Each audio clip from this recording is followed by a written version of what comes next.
హనుమ వలన ఎక్కడెక్కడ హనుమ నిలబడతారో అక్కడ చచ్చిపోయే వాళ్ళందరూ బతుకుతారు. అది ఆనాడు కాదు, ఆనాడు అన్నారు బ్రహ్మగారు, ఈయన ఎక్కడుంటాడో అక్కడ మంగళం, ఈయన ఎక్కడుంటాడో అక్కడ శుభం. హనుమతో ఉన్న గొప్పతనం ఏమిటో తెలుసా అండి?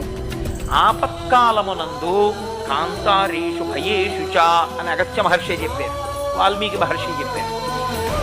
భయం వేసినప్పుడు చేతిలో చీపురు పుల్ల కూడా లేకపోతే వేలుతో హనుమ అని రాసి అక్కడ నిలబడి హనుమని నమ్మి స్తోత్రం చేసే రక్షించారు. ఉన్నారు పెద్దలు, ఎంతో మంది ఉన్నారు ఆయన చేత రక్షణ పొందిన.